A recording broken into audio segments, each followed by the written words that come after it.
On this video, I would like to continue the grammatical analysis of the book of Galatians along with a commentary, like a running commentary that I started working through this great book. We've worked our way up to verse 11 of chapter 1. Genorizo gar humin adelphoi, ta euangelion ta euangelisten hup emu, hate uk esten kata anthropon. Paul is driving home that his authority as an apostle comes from the Lord. And so we begin with, I am revealing to you, brothers. Notice genosko or genorizo is the present indicative active first person singular from genorizo. I reveal to you, brethren, the euangelion, the gospel, which was preached by me, or which was evangelized, or the good news which was declared by me. Notice ta euangelisten is the aorist participle and accusative neuter singular from euangelizo. So I reveal the gospel which was preached by me, that it is not kata anthropon, that is not according to a man. I did not get the gospel from any man, from any human. Udegargo para anthropu parelavan alta, ute edidakthein ala di apocalypsa o Jesu Christu.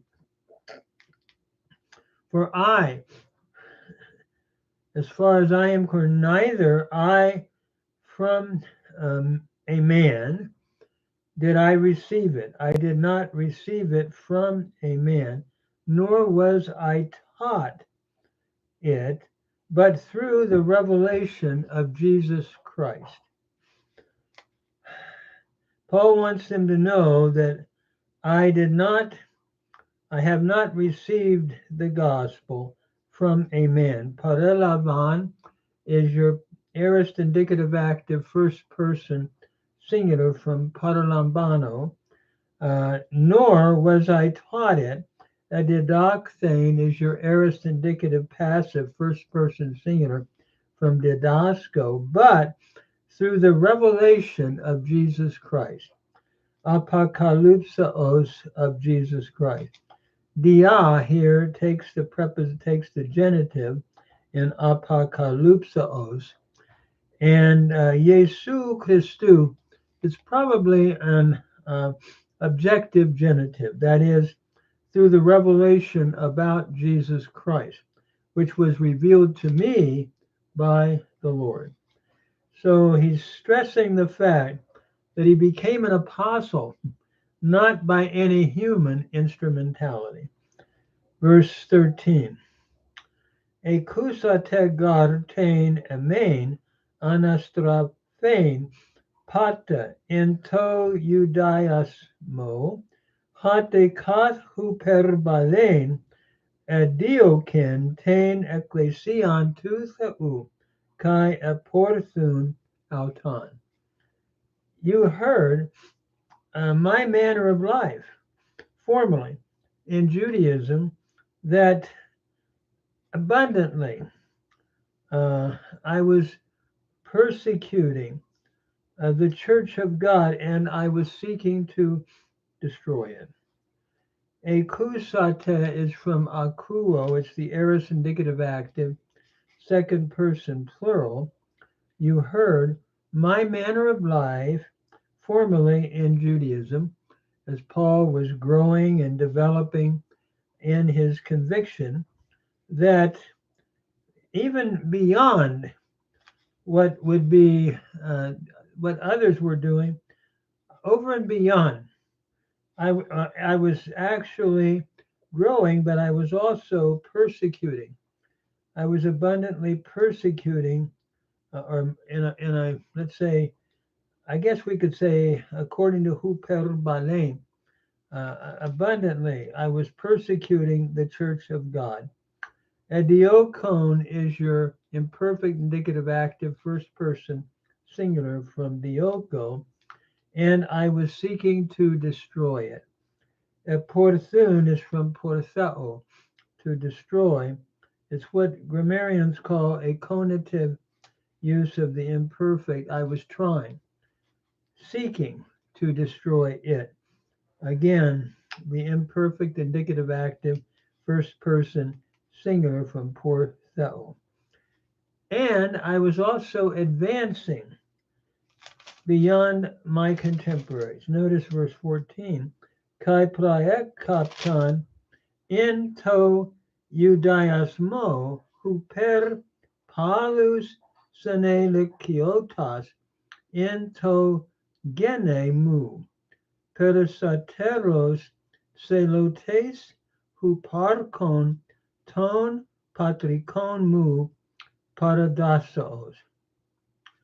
That is, Paul writes, and I was advancing in Judaism beyond many of my contemporaries in my race, being more zealous or abundantly zealous uh, for the traditions of my fathers. And notice here, I was advancing. Praek kaptan is your imperfect indicative active first person singular from prakapto. I was advancing in Judaism, looking no doubt at his study and what he was accomplishing beyond many of uh, my my contemporaries in my race, and being extremely zealous, being abundantly zealous for the traditions of my fathers.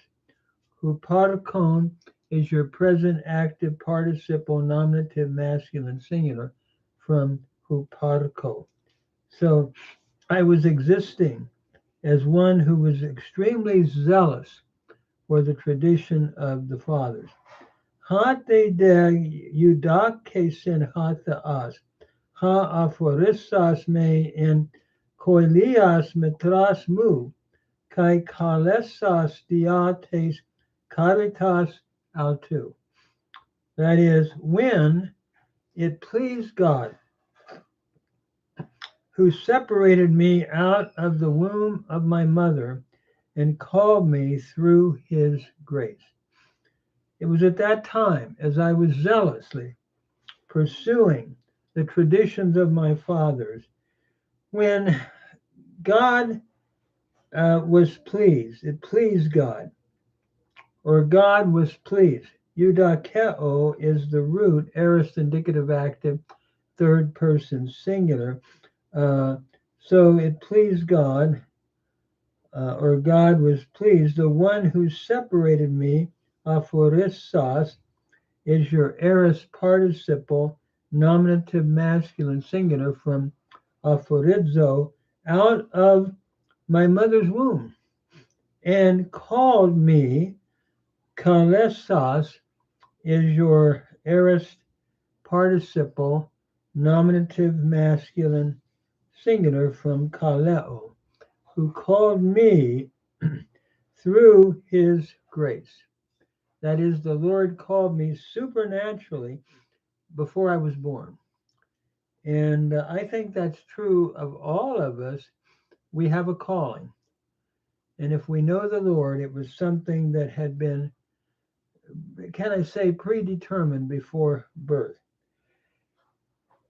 I remember talking to one of my Jewish classmates when I was studying working on my master's, and I said, "When did you learn the Torah?" He said, "From my mother's womb." And then he said, "What else is there, Gary?" And I thought, Yes, from our mother's womb, God appointed us to carry out what the Lord wants us to do. And I thought as a Christian, how I should be active trying to do what God had determined that I should do before I was born. And Paul's describing this here. So out of my mother's womb, it pleased God through his grace, not anything I have done, but through his grace, to reveal his son in me. Apakalupsai tan huian autu inamoy, hina euangelidzomai autan in tois ethnosin, eutheos u prasaneth themen sarki kai haimati.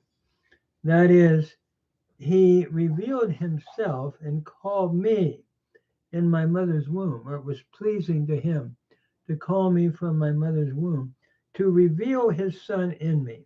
Apakalupsai is your aorist active infinitive from apakalupto, in order that I might preach him among the Gentiles. Here we have a purpose clause, henna, euangelitsomai is your subjunctive, your present subjunctive active first person singular from euangelizo, that I might preach him among the Gentiles. Immediately I did not confer with flesh and blood. Prasan themein is your aorist middle indicative first person singular from prasa nethemai. I did not confer with flesh and blood. Paul's driving home the point. I did not go to a human source even then.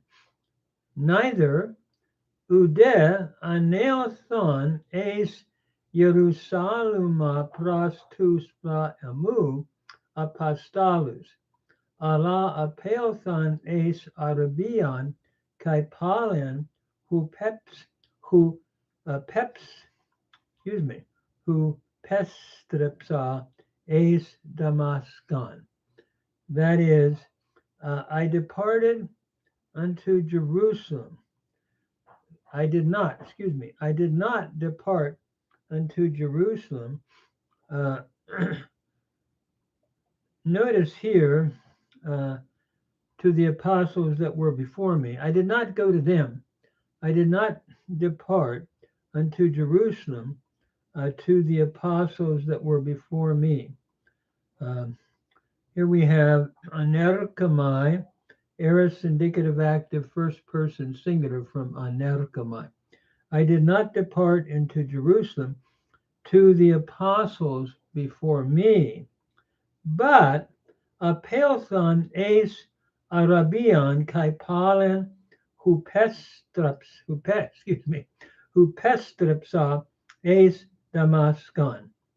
But I departed, or I departed unto Arabia, and again I returned unto Damascus. Here we have the aorist indicative active first person singular, aperkamai, and again I return. Hupestrepsa is from hupastrepho, to return, aorist indicative active first person singular, unto Damascus. So what Paul is driving home here, he is called to be an apostle supernaturally. He wants his readers to know that it did not come from a human source, but directly from the Lord. And I think that's important in the argument of Galatians, because evidently at this time the Judaizers were attacking Paul's apostleship. And there were those saying, hey, he's not really part of the 12, so he doesn't have much clout or authority. And what Paul's saying, I didn't get this from myself or from anyone else. It was the Lord that called me to be an apostle. So he's establishing his authority here in these early verses of the book of Galatians.